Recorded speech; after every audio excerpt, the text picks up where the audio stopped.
Peace, love, and light. Welcome back to my channel. How are you doing? My name is Nisa Esther Ray, and today's video, I just wanted to give a warning that it is following up on my 3 videos on the 12 tribes of Israel and the Israelites, and also going to follow up on why are the Greeks, the Romans, the USA, the so-called white men of America, the Caucasian, why are they on our necks like they are, and why has everything transpired as it did. So I just want to give a little warning that, this is going to be about race. It is going to be about color, religion, and all types of things that might trigger a few sensitive souls out there. But don't worry, I am not a hypocrite. I'm not a racist, or I'm not all those words that they give people for, going against certain people. I don't know them. However, basically, what I've learned in this journey is that, you can't judge certain people for their background, their color, or, whatever they have going on. You're not supposed to blame the person. And I'm realizing and I'm learning that we don't wrestle against flesh and blood. We're not wrestling that person who's coming to you with that negative energy, or coming to you, just want to bash you for certain things. That's not them. That's the spirit behind them, the evil spirit that might be in them. You don't know if that person is battling their own demons. You don't know if that person is possessed with some type of evil spirit. So you never need to judge anyone else. We all fall short of God's glory, and we all sin in our own type of way, doing different things all types of day. However, we're all children of God. So to put yourself divided and put yourself as higher than thou is like something that isn't in God's favor, because you're basically, just denying a part of God. You're denying a part of yourself. And so, I feel like people are put in different certain places, whether it be high or low, for us all to grow and for us to be all a better person and a better, nation. However, these three Edom Edomite empires, the Greek, the Romans in the USA, or the Caucasians in the US that aren't, in God's favor, that have not repented, who are not doing right in the Lord's eye and everything like that. So, the all these are the descendants of Yeshua, or Esau, Esau. And I had said in my last video how they're the enemy and everything like that. And I kind of want to correct myself, because I don't want to, just point the finger at a so-called white man and say that they're the reason for all our problems. And I can even back this up with the Bible as to why, certain things happen. Why did we have to go through slavery? Or, just seeing the perspective from the opposition's point of view. So Edom is the political name for today's so-called white man. This is the same white man that led us into slavery, captivity, starting with the Spain in the American acquisition and extension of Rome. Okay, and it says how the Edom, or Edomites, read the nation and its people, who were the descendants of Eshua, he who found the country. So his name is equal to Edom. The country was also called Mount Seir, which is the name of the territory in which the Edomites lived. Mount Seir is just the same as the Wall Street in U.S. in the Edomite kingdom. The Bible says we were sold to the Greeks and will be removed from our homeland, Jerusalem. Okay. So we had established the 12 tribes of Israel, and how most of them are ethnic and bronze, or Negro, Indian, and Mexican, and things like that, and they're scattered all over America. And the Judah, which is the Negroes, are supposed to inherit the promised land, or inherit the riches of the land and things like that. However, their opposition has been the Edomites, or the Eshuas. I hope I'm saying that's right, because it's kind of Esu, but I was reading in the Bible how Abraham had a son, like he had many sons with these concubine wives. However, his one true son was Isaac with Sarah when they were finally older. she had Isaac. So, his only legitimate son was Isaac. So he gave his birthright, he gave his fortunes, his victory, all to Isaac. However, when Isaac got older, he was having troubles with, Rebecca was barren, just as Sarah was barren, and she didn't have no children. So he had illegitimate children.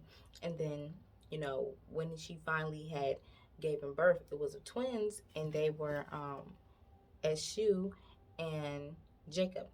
So I'm going to read this because it's describing the white man and it's describing the black man. Okay. And Isaac entreated the Lord for his wife because she was barren, and the Lord was entreated of him, and Rebekah his wife conceived, and the children struggled together within her. And she said, if it be so, why am I thus? And she went to inquire of the Lord. So these children were already battling, struggling together, trying to, in the womb, trying to see like who was the better child. And the Lord said unto her, 2 nations are in thy womb, and the 2 manners of people shall be separated from thy bowels, and the one people shall be stronger than the other people, and the elder shall serve the younger. Okay, so she said, and you have conflict there, you have struggle within your room. These 2 are struggling because there's 2 nations, and there has to be one nation that is going to triumph. However, there's 2 nations who are battling each other. One is going to be stronger than the other one, and the elder is going to have to follow the younger one. So it says, when her days to be delivered were fulfilled, behold, there were twins in her womb. The first came out red all over like a hairy garnet, and they named him Esau. So, stop right there. The first came out red and hairy. So, not to be offensive to any of the Caucasian brethrens out there. However, they are known to, be very red or get really red in sunlight, or to have pink or white or reddish skin, and to be very hairy as well. And Eshu name means hairy.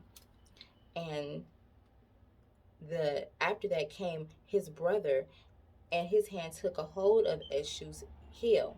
His name was Jacob, and Isaac was 70 years old when she bare them. Okay, so here comes Jacob coming out, already a hold of Eshu or Esau, and it said how the elder shall serve the younger. And this one came out just like ready, like hold on, like not I'm on your ass, but like I'm on your. And Jacob name means hill or to follow.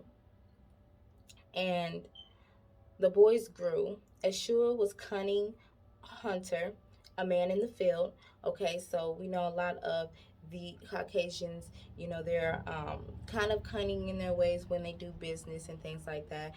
But they're also really good hunters. They're really hunters, really good in the forest, in the fields, had different farms and different things like that.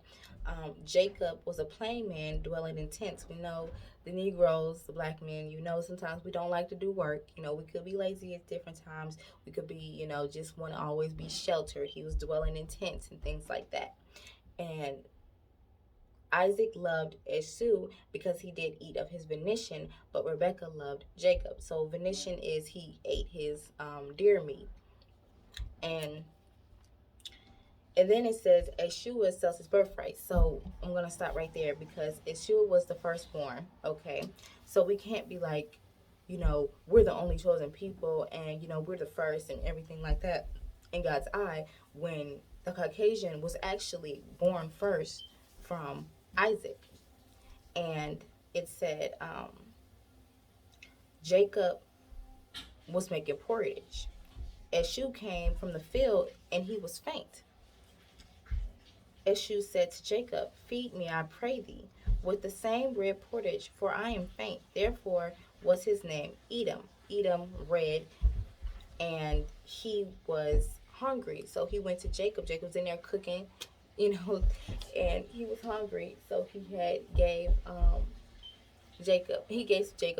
asked Jacob for some food. And it says he sells his birthright. So this is where it kind of, like, I was on the side, and then I also was like, oh, so this is what happened. Because before I'm like, well, we can't really blame these Edomites, the Greeks, the Romans, or the descendants of Esau when he his birthright, he was the first one. He was supposed to inherit, the riches, the promise, the he's supposed to be a part of the chosen people and everything like that. And even later on in the Bible, in the text, um, Jacob had tricked him into inheriting his God's his father's, what you call it, his father's inheritance, whatever he was supposed to give to Esau, because he was his firstborn and he ate of his benediction. Jacob, disguised himself as Esau, out of Rebecca's orders, and took the benediction, took whatever he was going to give to Esau, all the things of the land, the promise, and to be the chosen people, and to all the inherit the riches, and to be the kingdom, and to be the king of the kingdom, and things like that. So that was like done in trickery. And I'm thinking, after I had read the whole Genesis and after I had made my couple videos, I'm like, we can't really honestly blame them for being mad all these years or wanting to be in control all these years, because it was originally supposed to be for them, even though they're still like taking from us. However, Yeshua willingly gave up his birthright. And Jacob said, sell me this day thy birthright. And Yeshua said, behold, I am at the point to die, and what profit shall it this birthright to do me? And Jacob said, swear to me this day. He said, swear unto him. And he sold his birthright unto Jacob. Then Jacob gave Esau bread and pottage of lentils. And he did eat and drink and rise up and went his way. And Esau despised his birthright. Okay, so he gave up the land, the riches, the promise, the kingdom. He gave it all up for some pottage, for some lentils and some bread, because he was so hungry. He could have made his way back to the house, to the tent, and gotten some food, or he could have fast. What we do to fast, we do to cleanse and everything like that. Even if he was working in the fields, but Jacob seen the promise. He seen the potential on him, the anointing, and he was like, okay, if you want this bread or you want this food, you got to give up your birthright to me. And he gave it up, and he was like, I despise my birthright anyway. Like, I don't even know what my birthright is. So he was like, what is it going to do me? He didn't know the potential of it. He didn't know the power of it. So he gave it up. So then I was like, oh, okay, so that kind of makes sense. So not only would they be mad that Jacob took the blessing from their father Isaac, he also took his birthright from the jump, and he willingly gave it away. And that's why I really wanted to make a video on, if you're not in your position, if you're not standing in your power, someone else might come to take that away and do great things with it, be victorious over it, which was Jacob. He was able to um, have all these children, create the 12 tribes of Israel, when and God favored him more than he had favored Esau, because of the whole ordeal what happened with them, and how cunning, how slick it might be. And I feel like that was just like mind blowing to me, because I was starting to feel like some type of sympathy for our oppressors and the enemy. But even though what was once theirs, what was yours can be easily taken away if you're not deserving of it, or you're not showing gratitude for it, or you're not respectable of it, and you're not even using it, and not even putting power to it, or you're not feeling the energy behind it and everything like that. So he had the choice to be able to be in the position that Jacob in the 12 tribes was supposed to be in, who's supposed to inherit the land and the kingdom, and be able to have splendor and abundance and prosperity and everything like that. But he gave it up for some food, and he gave it up for what he went on his way and did what he had to do. So he was always mad at Jacob for doing that, from stealing that from him. And because when Isaac died, he was given his blessing, and he wanted to give it to Esau. And he was like, go get this deer meat and cook it for me, and I will give you your blessings. I'll tell you your future, and how nations you're going to be and everything like that. But Jacob had taken the best of the blessings, because he disguised himself as Esau and everything like that, and he pleased his father, and so he was able to inherit all these things. But it was like, it's not the end for them, because Eshu also came to his father, was like, no, that wasn't me. I'm right here. Please, like, he begged him and cried. And he was like, please still give me a blessing. He was like, okay, I'll still bless you. You're going to be lesser than your brother. They already said at the beginning how he's going to be serving his brother, and his brother's going to be, of power and, have this higher standard, but he's also going to have a great nation. They still created these great nations in Rome, in Greek, and U.S., and I was just like, one day I was like, even though these people have, oppressed us, put us through all types of slavery and things like that, they did create some really good things, these buildings and certain things that went on with the land. So, I just like, we can't point the blame on anybody. And I feel like a lot of the punishment that we have received is because of our own doing. Sometimes we have to take responsibility for the things that we do. Even Jacob later on, how he had deceived his father and took the birthright. He also and took Ishua's birthright. He also had taken the blessings from Isaac, and then later on, his sons weren't obedient, and they were doing things against them. So a lot of the punishments was put in place. A lot of people were came back to put us in order or to lead us into the right path, because we either was astray or we didn't know the power that we have. We gave it up. We started to worship other idols. We started to allow our power to be taken away. And they already said how the Caucasian, or the descendants of the of Eshu, of the white man, were also going to have a great nation as well. However, the chosen people are the 12 tribes of Jacob, and they have gone through all these different periods of slavery, of oppression, of abuse and torture. And I feel like it's due time for us to come together and for us to claim what is ours, because it is ours at the end of the day. He gave away his birthright.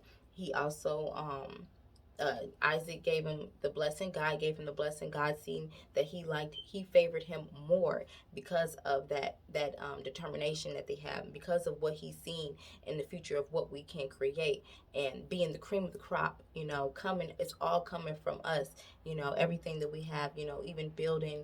The America on the back of our backs and everything like that, and going through slavery and creating certain things, making the money, making the system. Inventing certain things. They was all Negroes who initiated that. I feel like it's our mind, our creativity, our determination, and also, just being in God's favor. So that's what I had today for the video. Not shaming anyone, just my perspective on why is it that we have been attacked, why they have been on our necks like that. And I know that they also can get, kind of wicked and very, hating and wicked, but everybody has a chance to turn to God. Everybody has a chance to repent. Everybody has a chance to, do what's right and not take advantage of the other. It shouldn't be man against man.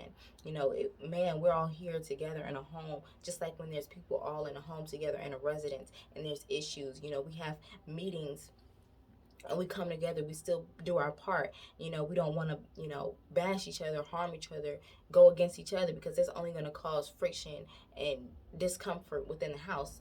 And I feel like that's the same that's with us here on earth. We shouldn't be battling each other. We should be able to come and make peace. And even Eshu later on and Jacob had made peace. Jacob didn't even want to face Eshu, because he was like, I know my brother is going to, really hate me because I took his birthright. I even took his blessing, and I'm scared, so I'm going to go last when meeting him, but I'm going to give him all these camels. I'm going to give him these jewels. I'm going to give him, have my wives go before me. And Eshu had came with his family, his riches and things, and they were able to hug it out and make peace. Even though what happened, they both ended up with nations. They both ended up successful. So it was like we didn't need to pin ourselves against each other. They didn't need to fight at the end of the day. And I feel like that's the same with right now, because we're all God's children. Like I said, we all just have either high favor or low favor. We all do different things, negative and positive, wrong or right, to be in his favor, to be in his grace. And that's my video today. I'm sending you lots of love, peace, and alignment.